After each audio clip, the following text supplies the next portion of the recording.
आज ही Doubtnut app download करें। Doubtnut पर होगा अब आपके सभी मैथ्स, केमिस्ट्री, फिजिक्स और बायोलॉजी डाउट्स का सफाया।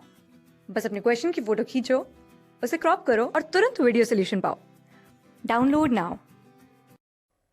हेलो गाइस, आई होप आप सभी लोगों का आज का बोर्ड का एग्जाम काफी अच्छा हुआ होगा। तो गाइस, जैसा कि आप सभी लोग जानते हैं, अब क्लास 12 बोर्ड्स का जो हमारा फिजिक्स का बोर्ड का एग्जाम है उसमें सिर्फ 2 दिन का टाइम है। तो कैसे हमें 2 दिन में पूरी जो फिजिक्स है वो रिवाइज करनी है, इस बारे में बात करेंगे। तो देखिए, किस चैप्टर को कितना टाइम देना है, कौन सा चैप्टर ज्यादा इंपॉर्टेंट है, सब कुछ कवर अप करेंगे। छोटी वीडियो बनाने वाला हूं क्योंकि ज्यादा टाइम हमारे पास है नहीं। तो चलिए स्टार्ट करते हैं। कुछ लोग होंगे जिन्हें अभी तक बेसिक आइडिया नहीं होगा किस तरीके का पेपर आता है। तो इस बार टोटल क्वेश्चंस के 33% क्वेश्चंस में आपके पास चॉइसेस होंगी, जिसमें आपके पास 8 वेरी शॉर्ट आंसर टाइप के होंगे, फिर शॉर्ट आंसर टाइप के होंगे जिसमें आपको 2 से 3 लाइन में आंसर करने होंगे। वैसे 10 क्वेश्चन होंगे 2 मार्क्स के। फिर 5 से 6 लाइन्स वाले हमारे पास 9 क्वेश्चन होंगे 3 मार्क्स के, और 3 हमारे पास में लॉन्ग आंसर वाले होंगे जिसमें हमें 2-2 3-3 पेज के आंसर लिखने होते हैं। लेकिन पॉइंट टू पॉइंट लिखना है, जबरदस्ती की कहानियां कहीं भी नहीं लिखनी होती है, क्योंकि बोर्ड्स में हर स्टेप के एक फिक्स मार्क्स होते हैं। तो जबरदस्ती कहानियां लिख के आने का कोई मतलब नहीं है, ठीक है। ऑब्वियसली 2 दिन का ही टाइम है हमारे पास में, तो उम्मीद कर रहा हूँ कि इन 2 दिन में और आज की शाम में हम मिलाकर के टोटल 30 घंटे पढ़ेंगे। तो 30 आवर्स का प्लान मैंने बनाया है, और थोड़ा बहुत ऊपर नीचे हो सकता है क्योंकि कई बच्चे उतना पढ़े हैं, उससे ज्यादा पढ़ लें, डिपेंड्स। देखिए, तो सबसे ज्यादा पहली बात तो कुछ चैप्टर्स हैं जो बहुत ज्यादा इंपॉर्टेंट है और बहुत ज्यादा वेटेज रखते हैं, जिसमें आपका पहला इलेक्ट्रोस्टैटिक्स है, उसके बाद में करंट इलेक्ट्रिसिटी है। नीचे अगर हम आए तो हमारे पास में फिर आपका जो ऑप्टिक्स वाला सेक्शन है, एंड देन हमारे पास में जो हमारा सेमीकंडक्टर है। ये जो 4 चैप्टर हैं ये बहुत ज्यादा वेटेज रखते हैं, और इसलिए इन 4 चैप्टर्स को आपको 4 मार्च को करना है। मींस जिस दिन आपका बोर्ड का पेपर है उससे सिर्फ 1 दिन पहले करना है। इसका रीजन ये, ताकि आपको ये उस दिन याद रहे और आपको ज्यादा दिक्कत नहीं आए। क्योंकि आज मान लीजिए आज आप पढ़ रहे हैं और फिर परसों क्या पता आप रिवाइज नहीं कर पाए तो थोड़ी दिक्कत हो जाएगी। तो ये 4 चैप्टर आपको 4 मार्च को ही करने हैं, और अभी आपको और दूसरे चैप्टर्स पे करना है। अब देखिए, जैसे हमारे पास में कम्युनिकेशन सिस्टम है, इसका वेटेज 5 मार्क्स का है, लेकिन ये ज्यादा बड़ा चैप्टर है नहीं, ठीक है। तो इस चैप्टर को हमें 2 आवर्स में रिवाइज करना है। किसी भी चैप्टर को हमें रिवीजन कैसे करना है, आपको एनसीईआरटी अब पढ़ने नहीं बैठना। आपको क्या करना है, एनसीईआरटी की पीछे जो एक्सरसाइज है, मैं अभी भी आपको बोल रहा हूँ, एनसीईआरटी की जो पीछे की एक्सरसाइज है उसके क्वेश्चन सॉल्व करने हैं। अगर आपने कहीं से ट्यूशन ली है, कोचिंग ली है, तो अगर आपके पास नोट्स हैं, अगर आपको लगता है कि नोट्स हैं, तो उन नोट्स को जल्दी से रीडिंग कर लीजिए एंड देन एनसीईआरटी के पीछे की एक्सरसाइज कर लीजिए। इस समय पे बोर्ड के पुराने ईयर के पेपर अभी सॉल्व नहीं करने, उसके लिए मैं बाद में बताऊंगा आपको कैसे करने हैं। वो इस समय पे नहीं करने हैं जब आप पहली बार रिवाइज कर रहे होंगे, ठीक है। तो नोट्स पढ़ लो अगर आपके पास हैं तो, नहीं तो एनसीईआरटी के पीछे की एक्सरसाइज का हर क्वेश्चन आपको लाइन बाय लाइन रटा हुआ होना चाहिए। जैसे कम्युनिकेशन सिस्टम को आपको 2 घंटे में कवर करना है।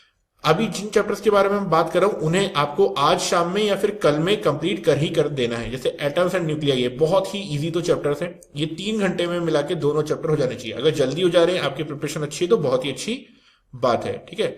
अब जैसे हमारा रे ऑप्टिक्स है, ऑप्टिकल इंस्ट्रूमेंट है, इलेक्ट्रोमैग्नेटिक वेव्स है, तो देखिए इसमें मैं अगर आपको यहाँ पे बात करूं, सॉरी यहाँ पे मैंने गलत लिख दिया था, ये मैं यहाँ पे बात करने वाला था रे ऑप्टिक्स, ऑप्टिकल इंस्ट्रूमेंट की और वेव ऑप्टिक्स की। इन दोनों चैप्टर को आपको 4th को पढ़ना है। डुअल नेचर ऑफ रेडिएशन वाला जो चैप्टर है ये भी आप पढ़ सकते हैं आज या कल में, क्योंकि इसका भी वेटेज उतना ज्यादा है नहीं और ये इजी चैप्टर्स हैं, ठीक है।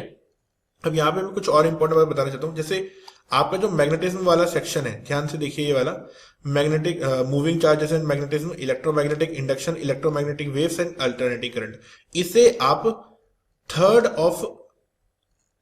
3rd ऑफ मार्च को पढ़िए। इसका रीजन क्या है, ये 4 चैप्टर्स हैं, चारों एकदम लिंकअप है, तो इसे एक बार में आई रिक्वेस्ट यू कि 1 गो में इसे कंप्लीट करें।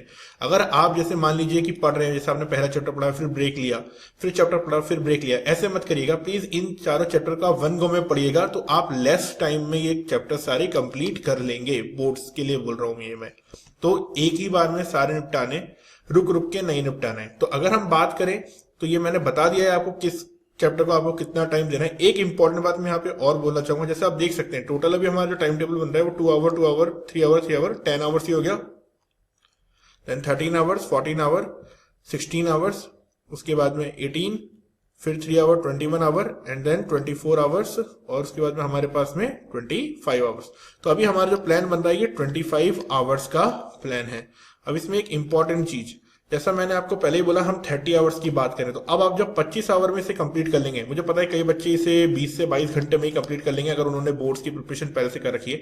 तो बचे हुए 8 आवर्स या 5 आवर्स जो हमारे 5 से 8 घंटे बचेंगे, इसमें आपको क्या करना है, इसमें आपको पिछले 4 ईयर्स के क्लास 12 बोर्ड्स के, मैं आपको अभी बता रहा हूँ, क्लास 12 बोर्ड्स के आपको जो प्रीवियस ईयर पेपर है हमारा किसका, फिजिक्स का, उसे क्वेश्चन सॉल्व करने हैं, न्यूमेरिकल क्वेश्चन सॉल्व करने हैं।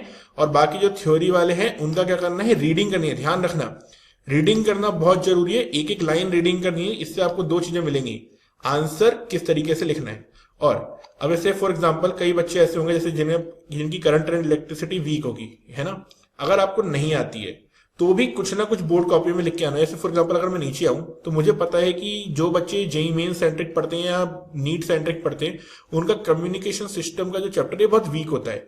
तो उन बच्चों को क्या करना है, भाई देखो कुछ तो याद करके जाना है इस सेक्शन से। जैसे मैंने बोला एनसीईआरटी के एक्सरसाइज के क्वेश्चन याद करके आना, अगर कोई भी क्वेश्चन आए तो कुछ ना कुछ आपको वहां पे लिख करके तो आना ही आना है। खाली कॉपी मत छोड़ देना, लिख करके आओगे तो हो सकता है 3 नंबर के क्वेश्चन में ही सही कम से कम आधा नंबर, 1 नंबर तो टीचर देगा।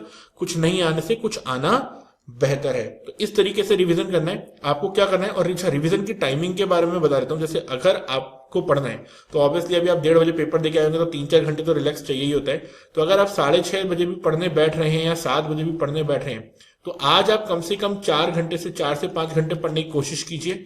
कल अपने शेड्यूल को आप 11 से 12 घंटे कल का रखने की कोशिश कीजिए। आई पर्सनली सजेस्ट तो आप इसे 13 से 14 घंटे तक लेके जाने की कोशिश कीजिए कल के लिए, और परसों के लिए फिर से इसे 11 से 12 घंटे रखने की कोशिश कीजिए।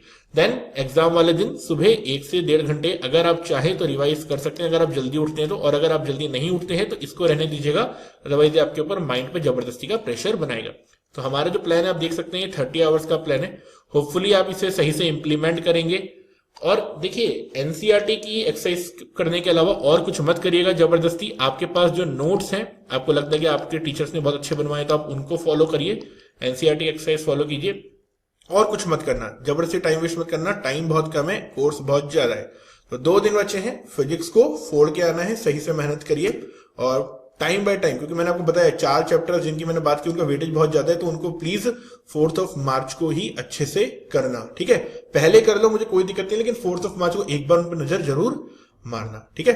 तो सभी बच्चे फिजिक्स के लिए फिर भी कोई अगर क्वेश्चन है, कोई टिप्स चाहिए या किसी भी टाइप की कोई दिक्कत है तो कमेंट सेक्शन में बताना। Good luck, all the best, अच्छे से पढ़ो, ठीक है। यार इस वीडियो को हो सकता है कई ऐसे बच्चे भी देख रहे हो जो अभी क्लास 12th में सीबीएसई बोर्ड के अलावा और स्टेट बोर्ड से हो, या फिर क्लास 10th के भी सीबीएसई बोर्ड के कई बच्चे अगर देख रहे हो, तो उनको मैं बता देता हूं हमारी डाउटर टैब के ऊपर जाके आप सारे एनसीईआरटी के क्वेश्चंस के सॉल्यूशन एक ही जगह पे एक साथ नंबर वाइज देख सकते हैं। आपको कोई ज्यादा मेहनत करने की जरूरत नहीं। जबरदस्ती कई बच्चे एनसीईआरटी के सॉल्यूशन के लिए काफी परेशान हो रहे हैं, मैं देख भी रहा हूँ कमेंट सेक्शन में, मुझे बार बार बोल भी रहे हैं। तो आप ऐप के ऊपर जाके तुरंत देख सकते हैं। प्रीवियस ईयर के 10 साल के पेपर ऑलरेडी अवेलेबल है, स्टेट बोर्ड्स के भी और क्लास 10 बोर्ड्स के भी, तो आप वहां से वो भी प्रैक्टिस कर सकते हैं, ठीक है। क्लास 6 से 12 से लेके नीट, आईआईटी, जेईई मेंस और एडवांस के लेवल तक 10 मिलियन से ज्यादा स्टूडेंट्स का भरोसा। आज ही डाउनलोड करें डाउटनेट ऐप या व्हाट्सएप कीजिए अपने डाउट्स 8400 400 400 पर।